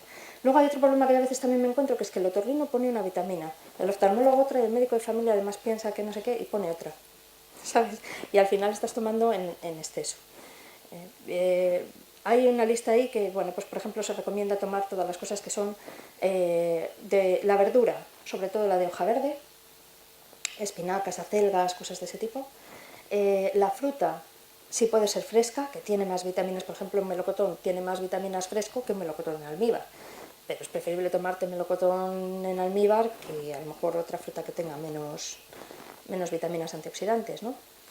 O sea, toda la fruta de color naranja. Ahora que viene el verano, pues aprovechar con los melocotones, albaricoques, albérchigos, toda esa fruta carnosa de color naranja. La naranja tiene mucha vitamina C, pero tiene menos A. La A está sobre todo en la fruta carnosa de color naranja. Los pimientos, los amarillos, son muy ricos también. Los amarillos, los rojos, más que los verdes. La calabaza. Vale. Tenéis una pequeña lista de alimentos en el artículo este que está publicado en Visión, que se llama Vitamina A, que Andrés os lo puede hacer llegar, pero vamos, está en la revista y está colgado en la web. ¿Qué número de la revista? Pues así de memoria no. En la 25, quizás. No, de memoria no lo sé. Pero Se puede. Te pones en el buscador. metiendo visión y vitamina A saldrá su Sale, seguro. Sí. Sí. En la página de Retinosesor pones vitamina A y sale. Yo creo que ya tienes 2 artículos. De vitamina A creo que hay, Sí, vamos, hay que dos. yo haya escrito creo que hay uno. 2 tú. No, me parece que 2 tuyos, ¿no? De vitamina A yo he escrito uno. Uno solo. Pues el otro entonces es un. El otro puede ser algo que tradujimos de la Foundation. Ujú. Algo que sí, el otro es una cosa que tradujimos de Retina la Foundation. Sí. Bueno, pues ahí tienes dos cositas que además como está por escrito no se te olvida nada. Siempre es mejor. ¿Y la provitamina, por ejemplo, podría ser una opción? Es que la provitamina A lo que hace es convertirse en vitamina A. Pero El solo- betacaroteno, y es todavía peor. A ver, el betacaroteno se ha demostrado, de hecho, por ejemplo, en los productos nuevos que están saliendo para DMAE, prácticamente en todos están quitando el betacaroteno, que es la provitamina A. Y están poniendo pues otras cosas, la luteína, o sea, por ejemplo, ahora sacaron el Retilut, sacaron los de TEA, que han quitado completamente el betacaroteno y han dejado solamente luteína y zeaxantina y el DHA, han añadido el DHA. ¿Por qué? Porque está absolutamente demostrado en un estudio que hicieron los cardiólogos, porque utilizaban también vitamina A para prevenir enfermedad coronaria, para prevenir la cardiopatía isquémica, que los pacientes que toman betacaroteno y son fumadores aumentan muchísimo el riesgo de cáncer de pulmón. Entonces, hay veces que olvidas en la consulta preguntar si son fumadores, y a veces nos pasaba con los pacientes de DMAI, que se lo pones mucho, a mí me ha pasado, ¿no? Es decir, se me ha olvidado preguntarme si es fumador y le he puesto... a ver si viene el próximo día y le pregunto si es fumador, porque no se pueden poner en fumadores. Entonces, el betacaroteno hay que tener mucho cuidado, sobre todo con los fumadores. Produce cáncer de pulmón, aumenta muchísimo el riesgo de cáncer de pulmón. Y el betacaroteno se da porque dentro del organismo se convierte en vitamina A. ¿Pero en las dosis que el organismo necesita producir o todo lo que tomes? Claro, se convierte en vitamina A. Totalmente. No sé si todo, pero vamos, lo que penetre y llegue a tejidos se acaba convirtiendo en vitamina A. Desde luego, lo que llega a la retina entra en el ciclo visual y se convierte en vitamina A y acaba siendo rodopsina, que es, acaba formando parte de la rodopsina, que es una proteína del ciclo visual, que es la que utilizan los bastones para, una de las proteínas más importantes que se utilizan para poder ver. De hecho, a lo mejor conocéis a alguien que tenga mutaciones en rodopsina, en esa proteína, que produce retinosis pigmentaria autosómica dominante, las mutaciones en el gen que codifica esa proteína. Por ejemplo, las vitaminas, la gama de vitaminas también, ¿sabes si...? Es que es lo primero que te he dicho antes, que en el caso concreto de la coroideremia no hay estudios con vitaminas, entonces yo no sé si es bueno, si es malo o todo lo contrario. No, porque no está hecho. Ya. No está ¿Y hecho. por qué se debe eso? ¿A qué se debe? Porque si es Pues casi porque de hay la muy pocos familia, pacientes con coroideremia. hay menos pacientes. Hay menos que con retinosis. O sea, la enfermedad hereditaria más frecuente es la retinosis pigmentaria. La segunda más frecuente, el Stargardt. Ya. Las demás van de lejos, o sea, montar un ensayo clínico en cualquiera que no sea esas dos, ya es complicado montarlo en retinosis y en Stargardt, ya es complicado, tiene que ser multicéntricos, en muchos centros, para conseguir un número de pacientes suficiente. Oye, Rosa, ya hemos visto en tu presentación que es muy importante hacer un buen diagnóstico y no sé si hay algún tipo o si hay en algunos determinados una correlación entre lo que, pensando en el pronóstico, ¿no? Que algo has comentado en algunas de las patologías, lo que es la correlación de lo que pasa con el pronóstico, ¿cómo está eso? Pues todavía complicado, porque fíjate, una de las enfermedades donde más avanzado está, que es en el Stargardt, que se sabe que eres capaz de detectar el 95% de las mutaciones, en el 95% de los pacientes eres capaz de saber exactamente las mutaciones, pues todavía está un poquito complicado. Había una hipótesis, de hecho, esta familia de Arévalo que os he enseñado dio lugar a una publicación que está en Human Mutation, me parece, que hicimos con Rousset, porque ellos hicieron el diagnóstico genético molecular. Ellas, la hipótesis que hacían era que cuando tienes una mutación muy grave en el gen, o sea, cuando tienes una delección, o sea, llega un momento que se está leyendo el gen y resulta que ya lo que lee es que se termina ahí la proteína cuando todavía le falta un trozo largo de proteína que leer. Entonces tienes una proteína que no funciona absolutamente nada. Entonces produce casos muy graves, del tipo de distrofias de conos y bastones. Si tienes cambios leves de aminoácidos, probablemente se va a producir la forma más leve, que es el Stargardt. Y si tienes cambios intermedios, o sea, sí que hay un cambio de aminoácido, que por ejemplo a lo mejor entra un aminoácido muy grande, o un aminoácido, por ejemplo como la cisteína, que tiene puentes disulfuro y que produce una alteración muy importante en la estructura de la proteína y por lo tanto en su función, entonces ahí tienes formas intermedias como el Fundus flavimaculatus. Esta era una teoría que está más o menos escrita en el paper ese, pero que luego no se cumple al 100%. Entonces se siguen haciendo estudios de correlación fenotipo-genotipo, pero no está del todo fijado. Porque entran otras cosas a formar parte. Por ejemplo, pueden entrar influencia de otros genes, cómo sean otros genes que entran en ese proceso bioquímico en el que está la proteína afectada con la mutación. Entonces hay otros genes que modifican el fenotipo y eso complica un poquito el que seamos capaces de hacerlo del todo. De hecho, por ejemplo, en periferina, fíjate, es que no se puede hacer. O sea, es que pacientes con la misma mutación es que tienen cuadros clínicos muy diferentes, con la misma mutación.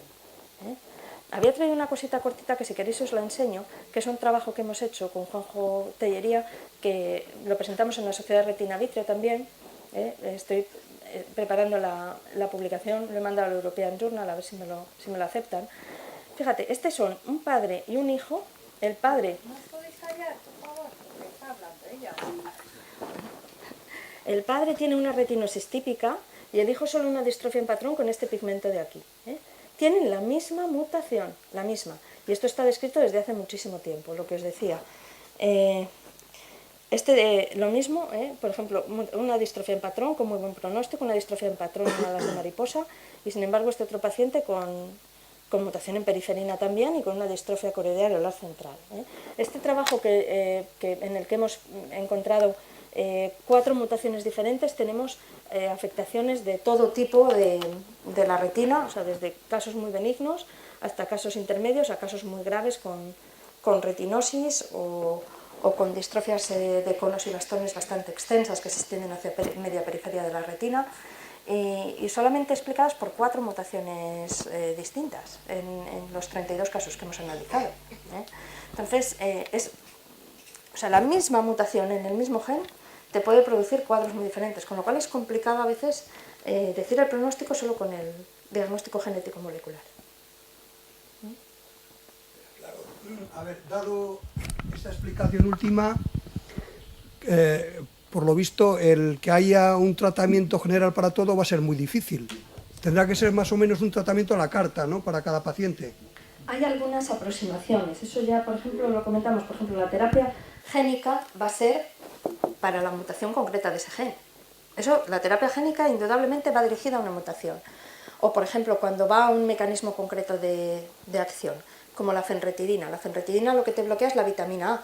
A un paciente que lo que necesita es que le des más vitamina A, no le puedes dar ese fármaco, pero a un paciente con Stargardt que lo que necesita es que le bloquees la llegada de vitamina A, sí le podrás dar ese fármaco.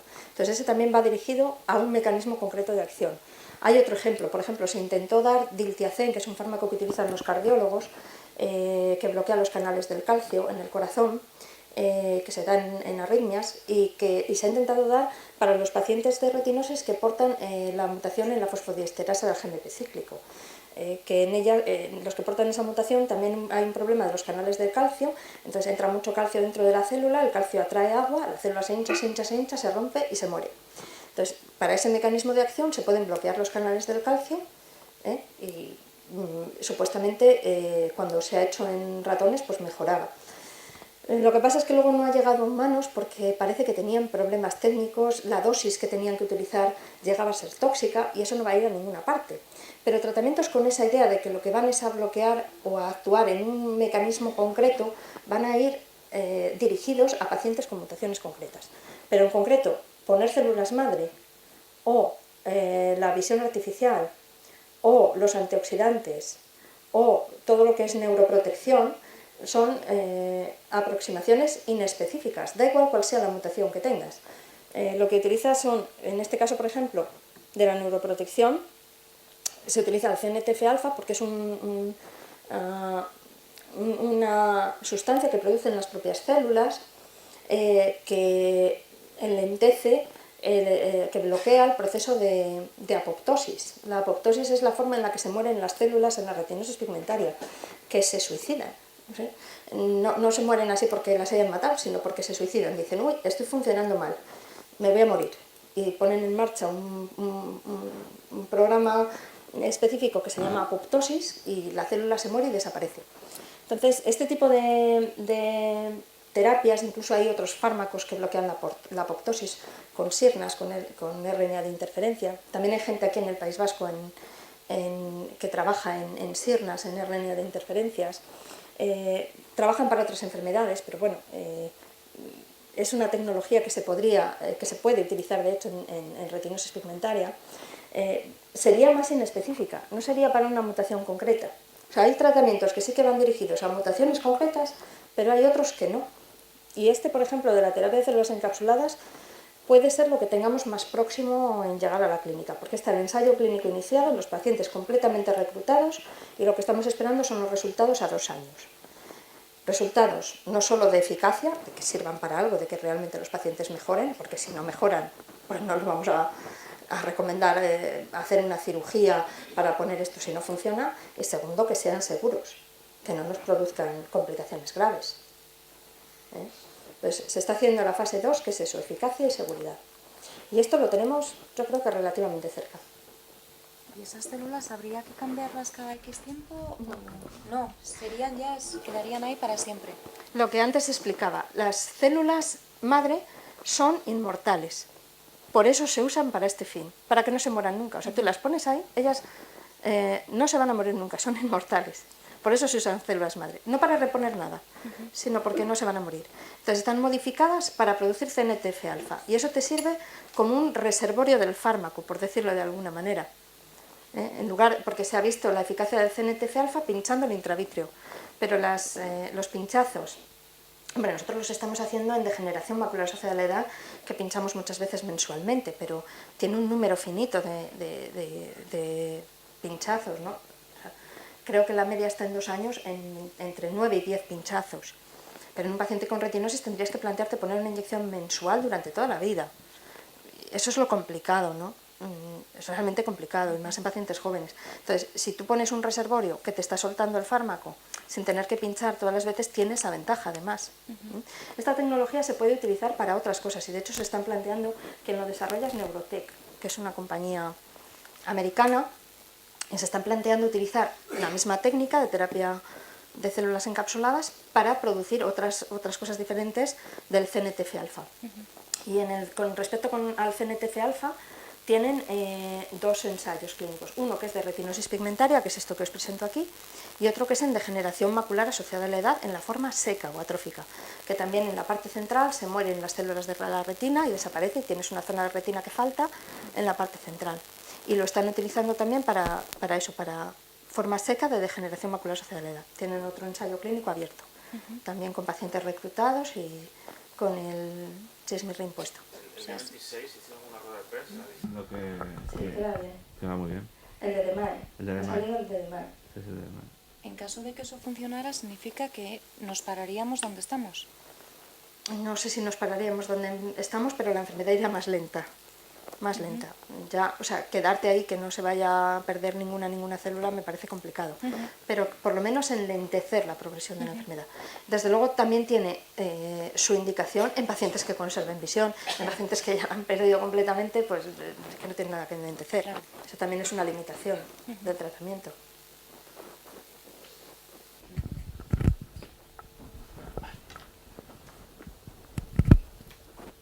Y uno de los objetivos de que se trata es de evitar que la disfunción vaya más y multiplicar la supervivencia de las celulares. Ese es uno de los objetivos.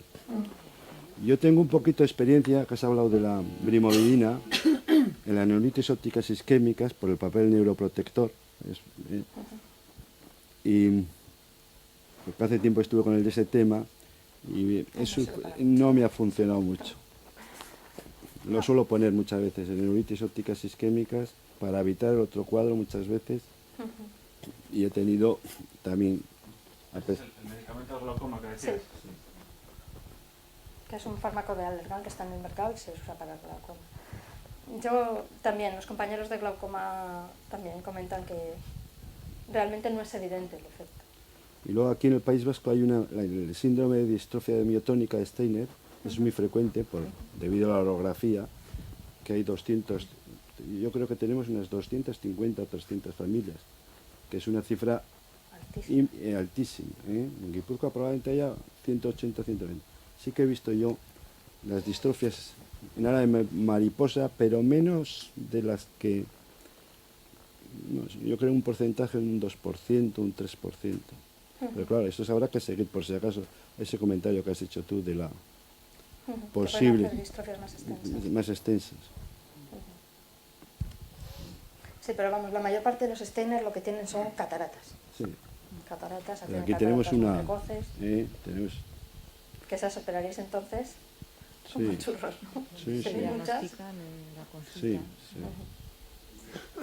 Bueno, El tratamiento del edema macular, ¿cómo lo realizáis? Pues hay varias opciones. Si te lees en la guía, pues se han hecho como 4, 5, 6 cosas, ¿no? Se puede dar o inhibidores de la anhidrasa carbónica sistémicos o tópicos, que parece que tópicos son un poquito menos eficaces, pero algún trabajo hay que demuestre eficacia. Hay quien hace cirugía. Y bueno, en principio yo lo que suelo utilizar son inhibidores de la anhidrasa carbónica de entrada. O sea, no me planteo una vitrectomía de entrada. Inicialmente en pastillas sí lo tolera el paciente. La razón fundamental por las que tengo que quitarlas son 2, y es relativamente frecuente que tenga que quitarlas. Uno, que produce molestias gástricas importantísimas, y también a veces cólicos renales, cólicos nefríticos, incluso en pacientes jóvenes, porque aumenta la diuresis y produce muchos cólicos renales. Lo habitual es que al final haya que quitarlos. O sea, tengo muy pocos pacientes que los toleren. Lo que sí que se ve es que es eficaz. Es decir, tú lo pones durante 3-4 meses y sí que ves que disminuye el edema y que en muchas ocasiones que mejora la visión. Lo que es muy raro es que lo toleren a largo plazo.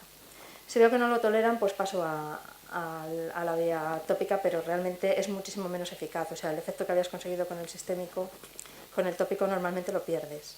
¿El tópico que es En gota. en gota? En gota. ¿Podría hacer una pauta, pues un tratamiento de 2 meses, parar o...? Pues eso yo la verdad que no lo he visto. Con la cirugía no tengo experiencia. Yo no he operado edemas de mácula en retinosis pigmentaria y no sé si realmente Solo hay un es una artículo. indicación demasiado clara. Hay un trabajo que es de Pepe García Armí, que tiene muy pocos casos hechos, no sé si 5 o 6 casos, una cosa así, que yo creo que con 5 o 6 casos no se pueden tampoco sacar conclusiones. No sé, no tengo experiencia con la cirugía.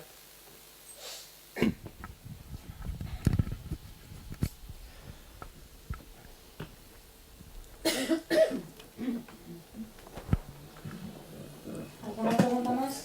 Bueno, yo quería, no sé, porque ya no tengo me pregunto, ¿no? Que esta parte científica es súper importante y se está avanzando mucho. Yo me pregunto, así como por ejemplo el tema de las vitaminas que hiciste, bueno, pues no sé, ¿no? Los beneficios que puedan aportar. Si es que nosotros como pacientes tenemos como una pequeña responsabilidad igual en la vida, por ejemplo, yo qué sé, pues la alimentación, el tipo de vida que lleves, si haces, yo qué sé, por ejemplo, ejercicios de relajación, si todo eso pueda, si no beneficiar, estancar, sacar más el potencial que uno tiene, yo me pregunto, claro, estoy hablando con personas que igual están haciendo pues el estudio científico, ¿no? Pero Cosa que sí que es general en todas las hereditarias es el tema de la protección de la luz. ¿Vale? Entonces, mi recomendación, plantearos los filtros Corning.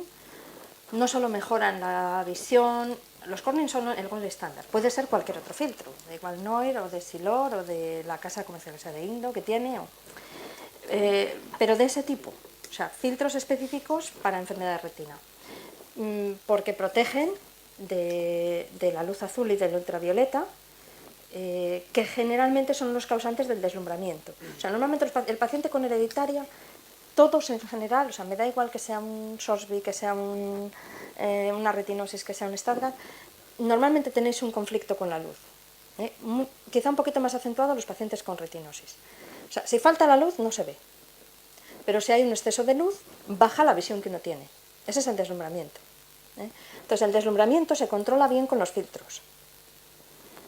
Los filtros son importantes. Que uno va a la playa o que sube a la montaña, al monte, y que hay mucha luz en un día de verano, pues añadir una viserita, una pamelita, un sombrerín, algo que nos quite ese exceso de luz. Y eso nos va a ayudar a ver un poquito mejor, quizá mejorar el contraste y a protegernos un poquito del exceso de luz que puede ser dañino para la retina. Y luego el resto de las cosas, pues hombre, evidentemente cuanto uno más relajado esté en su vida, pues mejor estará. Y es de sobra conocido que un paciente cuando se encuentra mal y tiene un problema digestivo le duele el estómago, cuando se encuentra mal y tiene un problema óseo le duele la espalda, cuando se encuentra mal y tiene una enfermedad en el ojo dice, hoy veo fatal.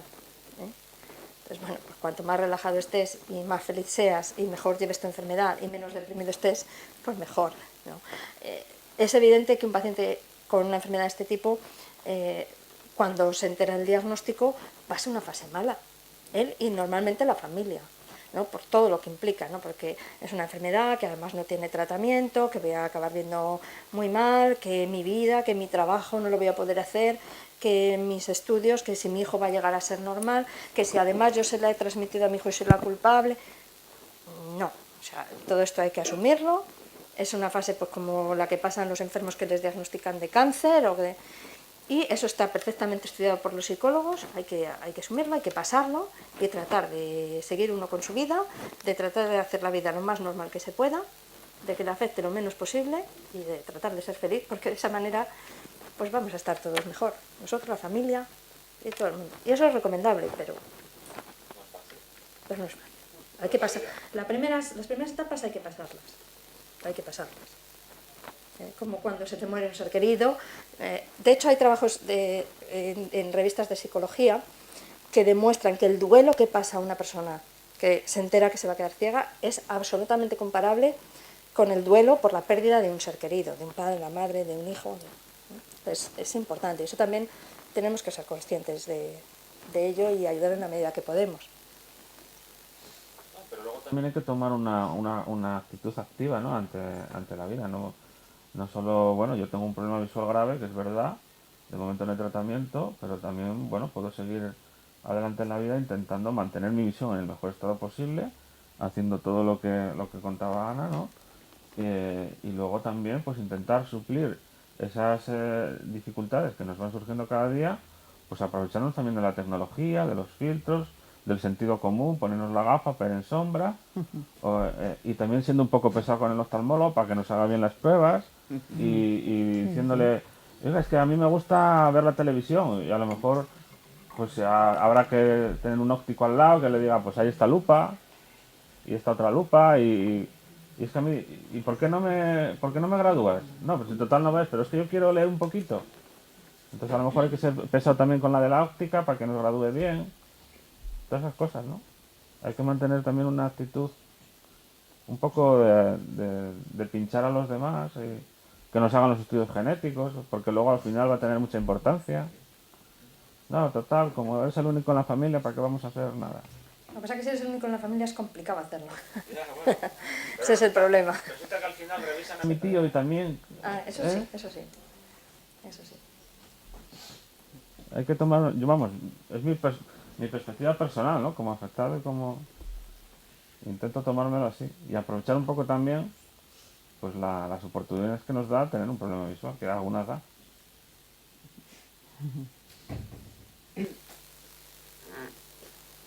Bueno, Rosa, Pues, muchísimas gracias por tu excelente exposición. Bueno, yo creo que ya lo tenía claro, pero me imagino que habrá gente que no lo tenía tanto o no lo sé. Pero en cualquier caso ya nos ha quedado claro que tanto el estudio genético como el diagnóstico clínico son imprescindibles y eso que nos llevamos hoy. Muchísimas gracias por tu visita y por la exposición.